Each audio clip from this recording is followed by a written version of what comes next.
Romano mengonfirmasi McKennie telah memperpanjang kontraknya dengan Juventus. Fabrizio Romano telah memberikan kabar terbaru tentang masa depan Weston McKennie, mengonfirmasi bahwa pemain Amerika itu telah menandatangani kontrak baru dengan Juventus, sambil menunggu pengumuman resmi. McKennie baru saja kembali dari ambang kehancuran di klub untuk musim panas kedua berturut-turut, setelah awalnya disuruh pergi setelah kembali dari Copa America. Akan tetapi, ia tetap teguh pada pendiriannya dan tampil mengesankan dalam latihan, meyakinkan Thiago Motta untuk memberinya kesempatan lagi. Tidak seperti Federico Chiesa, McKennie kini telah kembali sepenuhnya ke skuad Juve dan berada di bangku cadangan saat pertandingan melawan Como. Kemarin, muncul laporan bahwa perubahan haluannya telah tuntas, dan Bianconeri kini siap menawarinya kontrak baru. Kontrak McKennie sebelumnya akan berakhir pada akhir musim ini, tetapi Romano mengungkapkan bahwa ia kini telah menandatangani perpanjangan kontrak selama 1 tahun, yang akan membuatnya tetap di klub hingga 2026. McKennie adalah salah satu pemain kami yang paling berdedikasi dan dia tidak pantas diperlakukan seperti yang terjadi dalam 2 musim panas terakhir. Dia tampil baik di bawah asuhan Max Allegri musim lalu dan pantas diberi kesempatan untuk membuktikan kemampuannya di bawah manajer baru. Juventus hanya bisa mendatangkan peraih medali Olimpiade dengan status pinjaman. Arnaud Kalimuendo termasuk di antara pemain yang dipertimbangkan Juventus sebagai cadangan potensial Dusan Vlahovic. Sang penyerang memenangkan medali perak bersama Prancis di Olimpiade Paris 2024, dan penampilannya baik untuk klub maupun negaranya telah menarik perhatian Bianconeri. Ia merupakan pemain kunci bagi Rennes, yang sebelumnya tidak mempertimbangkan untuk menjualnya pada bursa transfer kali ini hingga Juventus menyatakan minatnya beberapa hari terakhir. Bianconeri secara aktif mencari pemain untuk memperkuat skuad mereka sebelum jendela transfer ditutup, dan mereka sangat tertarik pada Kalimuendo. Akan tetapi, dana yang dimiliki Nyonya tua terbatas, dan menurut laporan dari Tutto Mercato Web, mereka hanya mampu merekrutnya dengan status pinjaman dari klubnya saat ini. Namun, Rennes tidak perlu menjual dan dilaporkan tidak bersedia menerima tawaran pinjaman untuk tanda tangannya. Beberapa pemain tidak akan pernah diizinkan meninggalkan klub mereka saat ini dengan status pinjaman, dan Kalimuendo tampaknya termasuk dalam kategori itu. Kalau kita serius ingin merekrutnya, kita mesti menyiapkan dompet untuk mengeluarkan uang. Tetapi merekrut penyerang lain tampaknya bukan prioritas kami saat ini. Juventus memutuskan untuk tidak mencari rencana beli untuk Koopmeiners. Juventus telah memutuskan untuk memfokuskan semua upaya mereka untuk meningkatkan lini tengah mereka musim panas ini. Bianconeri telah merekrut setidaknya 2 gelandang selama jendela transfer ini dan sekarang sedang bernegosiasi untuk menambahkan Teun Koopmeiners ke dalam skuad mereka. Pemain asal Belanda itu dipandang sebagai bagian terakhir dari teka-teki oleh Juventus, yang telah mengajukan tawaran sebesar 59 juta euro kepada Atalanta untuk mendapatkan tanda tangannya. Sementara Atalanta telah meminta 60 juta euro, mereka belum menanggapi tawaran Juventus, yang sangat mendekati harga yang mereka minta. Bianconeri tetap yakin bahwa mereka akan mengamankan transfernya sebelum bursa transfer ditutup. Menurut laporan dari La Gazzetta dello Sport, Juventus telah memilih untuk tidak mempertimbangkan opsi alternatif. Klub asal Turin itu masih menunggu tanggapan dari Atalanta. Mengingat Koopmeiners telah mogok kerja selama beberapa waktu, Juventus berharap situasi ini akan memudahkan penyelesaian transfer. Atalanta telah menikmati sejumlah keberhasilan dalam beberapa musim terakhir. Memenangkan Liga Eropa tahun ini memberi mereka reputasi, jadi mereka mungkin akan mempertahankan Koopmeiners meskipun ia tidak menginginkannya dan tetap merasa nyaman. Juventus alihkan perhatian ke Jadon Sancho saat kesepakatan Gonzalez terhenti. Juventus telah mengalihkan fokusnya untuk merekrut Jadon Sancho di jendela transfer ini karena negosiasi untuk Nicolas Gonzalez terus terhenti. Bianconeri telah berdiskusi dengan Fiorentina selama beberapa waktu mengenai pemain sayap Argentina tersebut, tetapi terobosan belum tercapai. Gonzalez sangat ingin pindah, tetapi agar hal itu terwujud, La Viola harus menerima tawaran Juve, yang saat ini tampaknya tidak mungkin. Alhasil, Juve pun menjajaki berbagai alternatif. Menurut laporan Sky Sports, mereka telah melakukan kontak dengan perwakilan Jadon Sancho dan Manchester United. Meskipun Sancho dan Erik ten Hag telah menyelesaikan masalah mereka sebelumnya, pemain sayap itu masih berjuang untuk mengamankan tempat di susunan pemain inti di Old Trafford, yang membuatnya menjadi kandidat potensial untuk pindah. Juve sedang mengusahakan kesepakatan dalam beberapa hari ke depan dan berharap dapat mencapai kesepakatan dengan pemain dan klub agar transfer itu dapat terlaksana. Sancho adalah penyerang hebat dan memasukkannya ke dalam skuad kami musim ini akan memperkuatnya secara signifikan.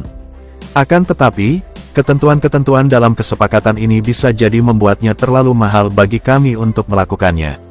Jika penyerang itu bersedia berkorban dan mengurangi tuntutan kontraknya, atau Manchester United memutuskan bahwa ia dapat pergi dengan status pinjaman, maka kita mungkin akan bisa mendapatkan pemain Inggris itu. Barcelona masih belum bersedia memenuhi harga yang diminta Juventus untuk Chiesa. Juventus tidak dalam posisi yang kuat untuk menuntut terlalu banyak dari Barcelona untuk penjualan Federico Chiesa, dan Bianconeri menyadari hal ini. Juve ingin memfasilitasi kepergiannya dengan cepat, dengan Barcelona menjadi satu-satunya klub saat ini yang menawarkan jalan keluar kepadanya. Bianconeri melakukan segala yang mungkin untuk memastikan kesepakatan terlaksana dan telah menetapkan harga yang diminta sebesar 15 juta euro. Mengingat besarnya biaya yang mereka keluarkan untuk mengontraknya, angka ini menunjukkan kerugian finansial yang signifikan untuk mewujudkan transfer tersebut. Chiesa juga tertarik pindah ke Barcelona, karena mereka merupakan klub paling menonjol yang menunjukkan minat kepadanya baru-baru ini. Menurut laporan Tutto Juve, Barcelona sedang mempersiapkan proposal yang nilainya jauh di bawah taksiran Juve. Laporan itu mengklaim pihak Katalan akan menawarkan sekitar 9 juta euro, ditambah 4 juta euro dalam bentuk tambahan potensial, sehingga totalnya menjadi 13 juta euro. Mengingat posisi tawar mereka yang melemah, laporan tersebut menunjukkan bahwa Juventus kemungkinan akan menerima tawaran tersebut. Barca akan bertindak seolah-olah mereka membantu kita terkait Chiesa, dan kemungkinan besar memang begitu karena jika dia gagal dalam kepindahan ini, kita mungkin akan terjebak dengannya hingga kontraknya berakhir.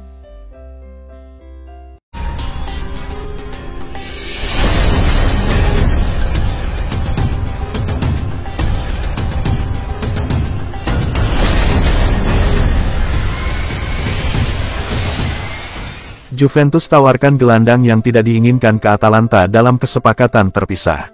Sambil menunggu untuk merekrut Teun Koopmeiners, Juventus memiliki beberapa pemain untuk dilepas dari skuad mereka selama jendela transfer ini. Setelah menambah bakat baru ke dalam skuadnya, Bianconeri kini diperkirakan akan menjual beberapa bintang yang tidak diinginkan dalam beberapa minggu mendatang. Thiago Motta telah menyingkirkan sedikitnya 8 pemain inti reguler dari musim sebelumnya, dan para pemain ini diperkirakan akan segera meninggalkan klub. Salah satu pemain yang dikeluarkan dari tim utama adalah Weston McKennie, dan Juve bersikeras bahwa pemain Amerika itu harus segera pergi. McKennie kehilangan kesempatan pindah ke Aston Villa sebagai ganti Douglas Luiz di awal musim panas dan belum menarik banyak pelamar sejak itu. Bianconeri kini tengah mencari rumah baru untuknya, dan sebuah laporan di Tutto Juve mengklaim bahwa Juve menawarkannya ke Atalanta saat mendiskusikan perekrutan Koopmeiners. Namun, Bianconeri tidak mengejar kesepakatan pertukaran, dengan laporan tersebut menambahkan bahwa mereka telah menawarkan pemain Amerika itu kepada Ladea dalam transaksi yang sepenuhnya terpisah. McKennie tidak lagi dibutuhkan di Stadion Allianz, dan kami memperkirakan dia akan memanfaatkan setiap kesempatan untuk meninggalkan kami dalam beberapa minggu mendatang. Dengan sisa 1 tahun di kontraknya, jika dia bertahan, dia akan kehilangan 10 bulan tanpa tindakan serius. Bek ajukan permintaan transfer karena Juventus menolak mempercayainya. Thiago Jallo bergabung dengan Juventus pada bursa transfer Januari, setelah dianggap sebagai salah satu bek terbaik di Prancis. Namun, transisinya ke Juventus cukup sulit karena cedera serius yang dideritanya saat bermain untuk Lille, yang menyebabkannya absen dalam banyak pertandingan. Juve merekrut Jallo untuk menangkal ketertarikan dari Inter Milan, tetapi tak satu pun dari 2 manajer yang pernah bekerja dengannya di klub tersebut yang mendukungnya. Max Allegri tidak yakin bahwa Jallo cukup bagus, dan kini Thiago Motta tampaknya memiliki pendapat yang sama. Saat Juve menyusun rencana untuk musim baru, Jallo mendapati dirinya dalam ketidakpastian, tidak yakin dengan perannya, terutama karena klub tengah aktif mencari bek baru. Meski Jallo lebih suka bertahan, ia menyadari bahwa Juve tidak menganggapnya sebagai pemain penting, yang mendorongnya untuk mengajukan transfer. Menurut Calcio Mercato, ia telah mengajukan permintaan transfer, yang mengisyaratkan keinginannya untuk hengkang jika ia tidak akan memainkan peran penting. Perkembangan ini mungkin memaksa Juventus untuk memprioritaskan perekrutan bek baru, karena mereka sekarang perlu menemukan solusi untuk situasi Jalo. Jalo tidak terlihat cukup bagus untuk tim kami dan kami perlu melepasnya sekarang selagi bisa. AC Milan incar kejutan untuk bintang Juventus yang berpengalaman. AC Milan telah menunjukkan minat kepada striker Juventus Arkadiusz Milik saat penyerang Polandia itu masih dalam pemulihan cedera. Milik telah absen sejak mengalami cedera saat bermain untuk Polandia di Euro 2024. Meskipun menjadi salah satu pemain inti yang dianggap tidak dibutuhkan Juventus, klub tersebut kini mempertimbangkan kembali statusnya. Perubahan ini terjadi setelah penjualan Moise Kean dan ketidakmampuan mereka untuk mendapatkan penyerang baru dalam beberapa minggu terakhir. Namun, ini tidak berarti Milik tidak akan dijual. Menurut laporan dari Tutomer Chatoweb, Juventus bersedia menjualnya jika ada tawaran yang tepat. AC Milan khususnya tertarik, karena mereka tengah mencari penyerang cadangan untuk Alvaro Morata. Pemain asal Spanyol itu baru saja kembali ke Serie A, dan Milan memandangnya sebagai penyerang pilihan pertama mereka, tetapi mereka ingin memiliki pemain cadangan yang berpengalaman. Hal ini membuat mereka mempertimbangkan Milik, dan mereka mungkin akan mengintensifkan upaya mereka untuk merekrutnya dalam beberapa minggu mendatang. Milik adalah penyerang yang sangat berpengalaman, tetapi ia tidak lagi punya banyak gol dan kami akan baik-baik saja jika ia pergi. Permintaan gaji Chiesa kurangi pilihannya setelah Juventus. Federico Chiesa telah mencari klub baru setelah Juventus memberitahunya bahwa ia harus pergi. Pemain sayap tersebut merupakan salah satu pemain paling berharga di skuad Juve, tetapi ia hanya memiliki 1 tahun tersisa dalam kontraknya saat ini, dan Thiago Motta telah memutuskan untuk tidak memasukkannya dalam rencananya untuk klub. Ini berarti Chiesa perlu mencari rumah baru sesegera mungkin, dan agennya bekerja keras untuk mengamankan kepindahan dari Turin. Chiesa saat ini memperoleh 5 juta euro bersih per musim di Juve, dan Bianconeri menawarinya kontrak baru dengan gaji yang sama, tetapi ia menolaknya. Ia yakin dirinya layak mendapat gaji yang lebih tinggi, dan Juve telah memutuskan untuk melepasnya musim panas ini alih-alih menaikkan tawaran mereka. Meski tampil buruk selama 3 musim terakhir, Chiesa tetap menuntut gaji yang besar. Sebuah laporan di Tutto Juve mengklaim ia meminta setidaknya 9 juta euro sebelum bergabung dengan klub lain. Laporan itu menambahkan bahwa tuntutan gajinya yang tinggi berarti ia mungkin hanya menemukan klub yang bersedia memenuhinya di Liga Premier atau Arab Saudi. Masih belum jelas apakah Chiesa terbuka untuk pindah ke Liga Pro Saudi, tetapi ia akan kesulitan menemukan klub baru jika tuntutannya tidak masuk akal. Siapa saja yang akan menjadi eksekutor bola mati Juventus musim ini? Saat para penggemar Juventus bersiap menghadapi musim baru, La Gazzetta dello Sport mengungkap pilihan yang diharapkan Thiago Motta untuk para pengambil bola mati. Surat kabar berwarna merah muda itu mengungkapkan daftar lengkap yang memuat setiap klub Serie A, tetapi Bianconeri merupakan salah satu kasus yang paling aneh dalam daftar tersebut mengingat bagaimana klub tersebut telah melakukan perubahan pada musim panas ini. Selain penunjukan Motta, raksasa Turin itu juga telah merekrut beberapa pemain baru sejauh ini, termasuk Khéphren Thuram dan Douglas Luiz. Selain itu, gelombang pemain baru lainnya diperkirakan akan datang sebelum akhir bulan, yang menampilkan pemain seperti Pierre Kalulu dan Teun Koopmeiners. Namun, meski ada perubahan, Guedes tetap menjagokan Dusan Vlahovic sebagai pilihan utama saat mengambil tendangan penalti. Pemain Serbia itu jauh dari sempurna sejak awal selama waktunya di klub, tetapi mantan pelatih Juventus Max Allegri sering berdiri di sisinya. Motta sejauh ini telah melakukan hal yang sama.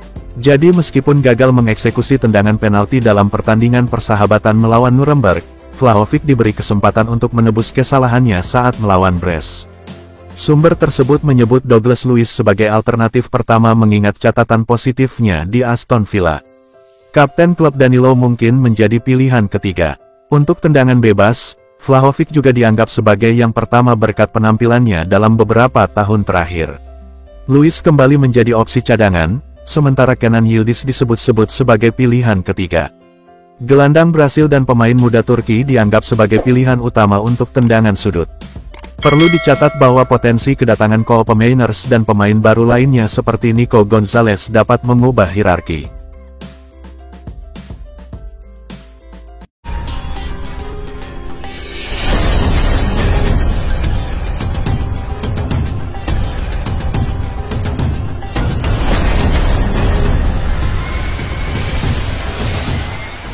Juventus dalam negosiasi lanjutan untuk merekrut bek serba bisa Milan.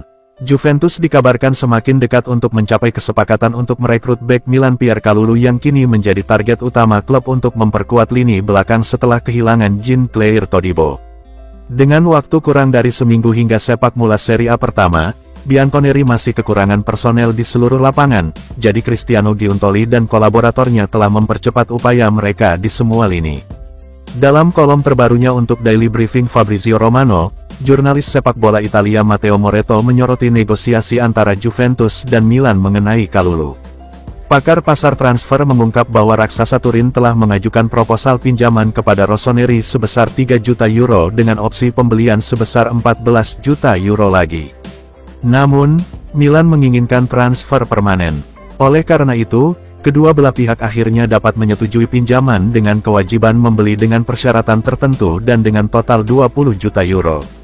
Moretto meyakini negosiasi kini berada pada tahap lanjutan, sementara Kalulu mendukung langkah tersebut. Jurnalis Sky Sport Italia Sara Castellana, melalui gianlucadiamarzio.com, melaporkan cerita serupa, tetapi dia yakin bahwa Milan bersedia menerima pinjaman dengan opsi untuk membeli. Sumber itu menambahkan bahwa negosiasi antara Juventus dan rombongan bek tersebut masih berlangsung. Pemain berusia 24 tahun itu bergabung dengan Milan pada musim panas 2020 dan memainkan peran kunci dalam tim pemenang Scudetto asuhan Stefano Pioli pada musim 2021-22. Di antara cedera dan penampilan yang kurang mengesankan, pemain Prancis itu kehilangan tempat utamanya pada musim lalu, jadi ia berharap dapat menghidupkan kembali kariernya di Turin. Kalulu dapat bermain sebagai bek tengah atau bek kanan, menjadikannya tambahan penting bagi lini belakang Thiago Motta. Pakar menegaskan Vlahovic tidak pantas mendapatkan kontraknya di Juventus saat ini. Juventus telah memiliki sejumlah penyerang legendaris selama bertahun-tahun, dari Alessandro Del Piero hingga Carlos Tevez. Namun, apakah Dusan Vlahovic termasuk dalam kategori yang sama? Pemain depan Serbia ini sekarang menjadi penyerang utama tim dan menunjukkan peningkatan yang signifikan pada musim lalu, yang merupakan musim terbaiknya di klub sejauh ini. Juve mempertimbangkan untuk menjualnya setahun yang lalu, tetapi kepindahan itu tidak terwujud pada musim panas ini, dan ia kini diharapkan menjadi pemain kunci bagi Bianconeri. Para pemain berbaju hitam putih berharap musim ini akan melampaui musim sebelumnya, tetapi masih ada keraguan mengenai kualitas Vlahovic. Meskipun ia merupakan salah satu pemain terbaik dalam skuad, gajinya tampak berlebihan bagi sebagian orang. Pada tahun terakhir kontraknya saat ini, ia akan mendapatkan sekitar 12 juta euro per musim. Juventus akan merasa dibenarkan jika ia mencetak gol yang mereka butuhkan, tetapi pakar Francisco Opini menegaskan ia tidak layak sebesar itu. Dia berkata, seperti dikutip oleh Tutto Mercato Web, Juventus tanpa penyerang berkaliber sama sejak Cristiano Ronaldo, sisa pembicaraan itu tertiup angin bersama kenangan gemilang terkini dari para penyerang abadi seperti Tevez dulu dan kemudian Higuain. Sampai hari ini, Vlahovic bukanlah penyerang yang layak untuk Juventus dan 12 juta per tahun. Vlahovic harus meningkatkan penampilannya untuk kami dan kami berharap dia menjadi lebih baik daripada penampilannya di musim lalu. Jurnalis menjelaskan kemajuan Juventus di bawah Thiago Motta sejauh ini. Thiago Motta telah membuat awal yang menjanjikan dalam masa jabatannya sebagai manajer Juventus, sebagaimana dibuktikan oleh perekrutan pemain pada musim panas lalu. Bianconeri kini telah menyelesaikan pertandingan pramusim mereka dan bersemangat menantikan musim baru. Tim yang mengenakan seragam hitam dan putih ini memiliki sejumlah pemain terbaik di liga dan menantikan awal musim yang kuat. Motta memahami tantangan yang ada di depannya memang berat, tetapi ia pernah unggul di masa lalu saat ekspektasi rendah, dan ia yakin dapat mengulangi kesuksesan itu di Juve. Bianconeri berharap timnya tampil lebih baik daripada tim asuhan Max Allegri, setidaknya, tetapi situasinya belum sepenuhnya positif sejauh ini. Mereka kalah dalam pertandingan pramusim terakhirnya melawan Atletico Madrid, dan tidak semua pemain tampaknya sepenuhnya menerima gaya permainan Motta. Jurnalis Guido Fasiago kini telah mengulas masa jabatannya sejauh ini dan berkata, seperti yang dikutip oleh Tutto Mercato Web, Juventus sebenarnya adalah tim yang memiliki proyek yang sama dengan Thiago Motta, tetapi belum memetabolismenya. Juventus adalah tim yang kehilangan setidaknya 3 pemain penting Koop Mainers dan 2 pemain sayap, Tetapi mungkin juga bek tengah yang seharusnya adalah Todibo, dan, karena agenda aneh bursa transfer, mereka hanya akan bisa bermain mendekati dimulainya kejuaraan, jika tidak lebih lama lagi. Mengingat situasi ini, Juventus berada di tempat yang seharusnya dan memang seperti itu, sebuah tim yang setidaknya butuh 3-4 minggu lagi untuk menjadi tim yang teknik dan taktiknya setara Mota. Kami belum memulai sepak bola kompetitif, jadi kami tidak boleh menghakimi tim sekarang karena kami berharap keadaan akan membaik. Weah menepis kekalahan lawan Atletico Madrid, janjikan peningkatan.